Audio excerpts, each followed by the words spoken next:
ನಮಸ್ಕಾರ ಸ್ನೇಹಿತರೆ, ಹೃದಯ ಕನ್ನಡ ವ್ಲಾಗ್ಸ್ಗೆ ಸ್ವಾಗತ. ನಾನು ಇವತ್ತಿನ ಈ ವಿಡಿಯೋದಲ್ಲಿ 2024 ಜುಲೈ ತಿಂಗಳಿನಲ್ಲಿ ಬರುವಂತಹ ಸ್ಕಂದ ಷಷ್ಠಿಯ ಬಗ್ಗೆ ತಿಳಿಸ್ಕೊಡ್ತಾ ಇದ್ದೀನಿ. ಈ ಹಬ್ಬದ ಸಮಯ ಹಾಗೆ ಮಹತ್ವವನ್ನು ಕೂಡ ನಾವು ಈ ವಿಡಿಯೋದಲ್ಲಿ ನೋಡೋಣ.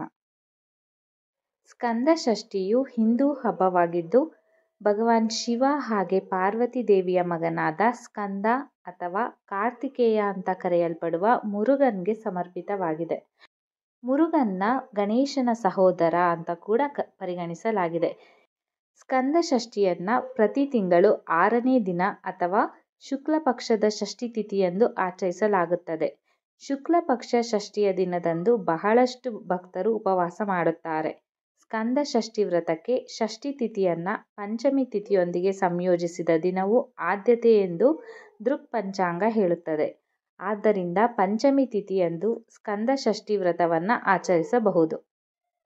ಹಾಗಾದರೆ ಜುಲೈ ತಿಂಗಳಿನಲ್ಲಿ ಸ್ಕಂದ ಷಷ್ಠಿಯು ಯಾವ ದಿನಾಂಕದಂದು ಬಂದಿದೆ, ಹಾಗೆ ಯಾವ ಸಮಯದಲ್ಲಿ ಉಪವಾಸವನ್ನು ಆಚರಣೆ ಮಾಡಬೇಕು, ಯಾವ ಸಮಯದಲ್ಲಿ ಪೂಜೆಯನ್ನು ಮಾಡಬೇಕು ಅಂತ ತಿಳ್ಕೊಳ್ಳೋಣ. ಜುಲೈ ತಿಂಗಳ ಸ್ಕಂದ ಷಷ್ಠಿಯನ್ನು ಜುಲೈ 11ನೇ ತಾರೀಕಿನಂದು ಆಚರಿಸಲಾಗುತ್ತೆ. ಷಷ್ಠಿ ತಿಥಿಯು ಜುಲೈ 11ನೇ ತಾರೀಕಿನಂದು ಬೆಳಗ್ಗೆ 10 ಗಂಟೆ 3 ನಿಮಿಷಕ್ಕೆ ಪ್ರಾರಂಭವಾಗಿ ಜುಲೈ 12ನೇ ತಾರೀಕು ಮಧ್ಯಾಹ್ನ 12 ಗಂಟೆ 32 ನಿಮಿಷಕ್ಕೆ ಕೊನೆಗೊಳ್ಳುತ್ತದೆ. ಹಾಗಾದರೆ ಈ ಸ್ಕಂದ ಷಷ್ಠಿಯನ್ನು ಆಚರಣೆ ಮಾಡೋದರ ಮಹತ್ವ ಏನು ಅಂತ ತಿಳಿಯೋಣ. ಷಷ್ಠಿಯ ದಿನದಂದು ಭಗವಾನ್ ಸ್ಕಂದನು ಸೂರಪದ್ಮನನ್ನು ವಧಿಸ್ತಾನೆ. ಸೂರಪದ್ಮನ ಭೀಕರ ಕೃತ್ಯಗಳನ್ನು ಸಹಿಸಲಾಗದ ದೇವತೆಗಳು ಶಿವ ಹಾಗೆ ಪಾರ್ವತಿಯ ಬಳಿ ಸಹಾಯಕ್ಕೆ ಹೋಗ್ತಾರೆ. ಭಗವಾನ್ ಸ್ಕಂದನು ಸೂರಪದ್ಮನನ್ನು ಸೋಲಿಸುವ ಮೊದಲು ಇಬ್ಬರೂ 6 ದಿನಗಳ ಕಾಲ ಯುದ್ಧ ಮಾಡ್ತಾರೆ. ಆಯುಧವನ್ನು ಅವನತ್ತ ಎಸೆದು ಸೂರಪದ್ಮವನ್ನು ಅರ್ಧ ಭಾಗ ಮಾಡ್ತಾನೆ. ಹೀಗೆ ಮಾಡಿದ ಅರ್ಧ ಭಾಗವನ್ನು ತನ್ನ ಕುದುರೆಯಾಗಿ ಅಳವಡಿಸಿಕೊಳ್ತಾನೆ. ಅದು ನಂತರ ನವಿಲಾಗಿ ಬದಲಾಗತ್ತೆ. ಇನ್ನೊಂದನ್ನು ಅವನ ಧ್ವಜವಾಗಿ ಬದಲಾಯಿಸಿಕೊಳ್ತಾನೆ. ಅದು ನಂತರ ಹುಂಜವಾಗಿ ಪರಿವರ್ತನೆಗೊಳ್ಳುತ್ತೆ. ದೇವತೆಗಳು ಹರ್ಷಗೊಂಡು ಭಗವಂತನಿಗೆ ಕೃತಜ್ಞತೆಯನ್ನು ಸಲ್ಲಿಸ್ತಾರೆ. ಈ ಸಮಯದಲ್ಲಿ ಭಕ್ತರು ಸ್ಕಂದ ಷಷ್ಠಿ ಕವಚಂ ಕಥೆಯನ್ನು ಹೇಳ್ತಾರೆ. ಸ್ಕಂದ ಷಷ್ಠಿಯ 6 ದಿನಗಳಲ್ಲಿ ಮುರುಗನನ್ನು ಉಪವಾಸ ಮಾಡುವ ಹಾಗೆ ಪ್ರಾರ್ಥಿಸುವ ಪ್ರತಿಯೊಬ್ಬರಿಗೂ ಸಹ ಅವನ ಅನುಗ್ರಹ ಸಿಗುತ್ತದೆ ಅಂತ ನಂಬಲಾಗಿದೆ. ಇನ್ನು ಸ್ಕಂದ ಷಷ್ಠಿಯ ದಿನದಂದು ಯಾವ ಆಚರಣೆಗಳನ್ನು ಜನರು ಮಾಡ್ತಾರೆ ಅಂತ ಹೇಳೋದಾದರೆ, ಉಪವಾಸವನ್ನು ಮಾಡ್ತಾರೆ, ಪ್ರಾರ್ಥನೆಯನ್ನು ಸಲ್ಲಿಸ್ತಾರೆ, ಹಾಗೆ ಮುರುಗನ ಆರಾಧನೆಯಲ್ಲಿ ಭಕ್ತರು ಮುಳುಗ್ತಾರೆ. 6 ದಿನಗಳ ಅವಧಿಯಲ್ಲಿ ಅನೇಕ ಭಕ್ತರು ದೇವಾಲಯಗಳಲ್ಲಿ ಉಳ್ಕೊಳ್ತಾರೆ. ಅಸುರರ ವಿಜಯಕ್ಕೆ ಕಾರಣವಾಗುವಂತಹ ಸಂಗತಿಗಳು ತಿರುಚೆಂದೂರ್ ಹಾಗೆ ತಿರುಪರಂಕುಂದ್ರಂನಲ್ಲಿ ಸಂಭವಿಸುತ್ತವೆ. ಹಾಗೆ ಸ್ಕಂದ ಷಷ್ಠಿಯಂದು ಕಾವಡಿ ಅರ್ಪಿಸುವುದು ಧಾರ್ಮಿಕ ಆಚರಣೆ. ಸ್ಕಂದ ಷಷ್ಠಿಯನ್ನು ನಿರ್ದಿಷ್ಟ ವಿಧಿಯಲ್ಲದೆ ಆಚರಣೆ ಮಾಡಲಾಗುತ್ತೆ. ಆದಾಗ್ಯೂ ಕೂಡ ಉಪವಾಸದ ಬಗ್ಗೆ ಕೆಲವು ಸಾಮಾನ್ಯ ನಿಯಮಗಳಿವೆ. ಅನುಯಾಯಿಗಳು ಎಲ್ಲ ರೀತಿಯ ಆಹಾರದಿಂದ ದೂರವಿರುತ್ತಾರೆ. ಕೆಲವು ಅನುಯಾಯಿಗಳು ಉಪ್ಪಿಲ್ಲದೆ ಇರುವಂತಹ ಊಟ ಮತ್ತು ಹಣ್ಣುಗಳನ್ನು ತಿನ್ನುವ ಮೂಲಕ ಉಪವಾಸವನ್ನು ಮಾಡ್ತಾರೆ. ಹಾಗೆಯೇ ಓಂ ಶರವಣ ಭವ ಮಂತ್ರ ಮತ್ತು 6 ಭಾಗಗಳ ಸ್ಕಂದ ಷಷ್ಠಿ ಕವಚಂ ಪ್ರಾರ್ಥನೆಯನ್ನು ಪಠನೆ ಮಾಡ್ತಾರೆ. ಹಾಗೆ ಸರ್ವಶಕ್ತನನ್ನು ಸಮಾಧಾನ ಪಡಿಸಲು ಮತ್ತು ರಕ್ಷಣೆ ಹಾಗೂ ಆಶೀರ್ವಾದಕ್ಕಾಗಿ ಭಗವಂತ ಮುರುಗನನ್ನು ಕೇಳ್ತಾರೆ. ಇನ್ನು ಸ್ಕಂದ ಷಷ್ಠಿಯ ಆಚರಣೆಯ ಬಗ್ಗೆ ಕೆಲವು ದಂತಕಥೆಗಳಿವೆ. ಸ್ಕಂದನ ಜನ್ಮ ವೃತ್ತಾಂತ ಷಷ್ಠಿ ವ್ರತದಲ್ಲಿ ಬಹಿರಂಗವಾಗಿದೆ.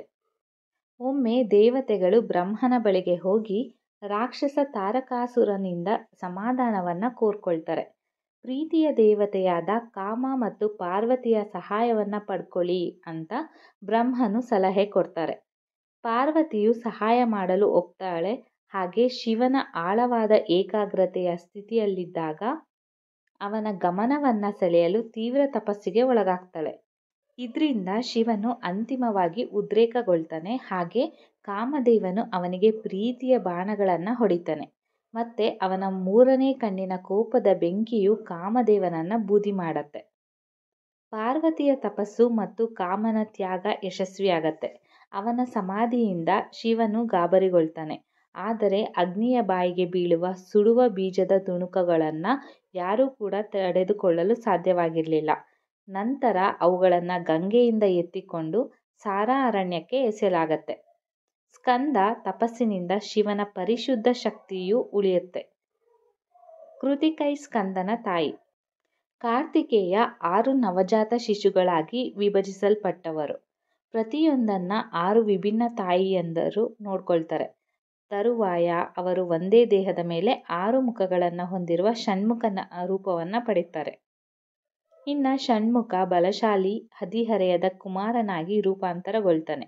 ಅವನು ದೇವರ ಸೇನೆಯ ದೇವಸೇನಾಧಿಪತಿ ಆಗ್ತಾನೆ. ಸ್ಕಂದನ ತಾಯಿ ಅವನಿಗೆ ಬಲವಾದ ಲ್ಯಾನ್ಸನ್ನು ನೀಡ್ತಾರೆ. ಷಷ್ಠಿಯ ದಿನದಂದು ತಾರಕಾಸುರ ಸೂರಪದ್ಮನ್ ಸಿಂಹಮುಖರ ಪಡೆಗಳನ್ನು ಸೋಲಿಸ್ತಾನೆ. ಇಂತಹ ಯುದ್ಧದ ವಿಜಯ ಸಾಧಿಸಿದ ಸ್ಮರಣಾರ್ಥವಾಗಿ ಸ್ಕಂದ ಷಷ್ಠಿಯನ್ನು ಆಚರಣೆ ಮಾಡಲಾಗತ್ತೆ. ಭಗವಾನ್ ಕಾರ್ತಿಕೇಯನನ್ನು ಹಲವಾರು ಹೆಸರುಗಳಿಂದ ಕರೀತಾರೆ. ಸುಬ್ರಹ್ಮಣ್ಯ, ಮುರುಘ, ಸ್ಕಂದ ಹಾಗೆ ಇತ್ಯಾದಿ. ಸೊ ನೋಡಿದ್ರಲ್ಲ ಫ್ರೆಂಡ್ಸ್, ಇದಿಷ್ಟು ಸ್ಕಂದ ಷಷ್ಠಿಯ ಬಗ್ಗೆ ಮಾಹಿತಿ. ಈ ಮಾಹಿತಿಯಲ್ಲಿ ನೀವು ಸ್ಕಂದ ಷಷ್ಠಿಯನ್ನು ಯಾವಾಗ ಆಚರಣೆ ಮಾಡಬೇಕು, ಉಪವಾಸದ ಸಮಯ, ಹಾಗೆ ಇದರ ಮಹತ್ವ ಏನು, ದಂತಕಥೆ ಏನು ಅಂತ ತಿಳ್ಕೊಂಡಿದ್ದೀರಾ. ಈ ವಿಡಿಯೋದಲ್ಲಿನ ಮಾಹಿತಿ ನಿಮಗೆ ಇಷ್ಟ ಆಯಿತು ಅಂತ ಭಾವಿಸಿದ್ದೀನಿ. ಇಷ್ಟ ಆದಲ್ಲಿ ಈ ವಿಡಿಯೋಗೆ ಒಂದು ಲೈಕ್ ಕೊಟ್ಟು ನಿಮ್ಮ ಅನಿಸಿಕೆ ಅಭಿಪ್ರಾಯಗಳನ್ನು ಕಮೆಂಟ್ ಬಾಕ್ಸ್ ಮೂಲಕ ತಿಳಿಸ್ಕೊಡಿ. ಹಾಗೆ ನೀವೇನಾದರೂ ನಮ್ಮ ಚಾನಲ್ಗೆ ಫಸ್ಟ್ ಟೈಮ್ ಭೇಟಿ ನೀಡಿ ಈ ವಿಡಿಯೋವನ್ನು ನೋಡ್ತಾ ಇದ್ದರೆ ದಯವಿಟ್ಟು ಸಬ್ಸ್ಕ್ರೈಬ್ ಮಾಡೋದನ್ನು ಮರಿಬೇಡಿ. ನಾನು ಮತ್ತೆ ಮುಂದಿನ ವಿಡಿಯೋದಲ್ಲಿ ಹೊಸ ಮಾಹಿತಿಯೊಂದಿಗೆ ನಿಮ್ಮ ಮುಂದೆ ಬರ್ತೀನಿ. ಅಲ್ಲಿವರೆಗೂ ನಮಸ್ಕಾರ.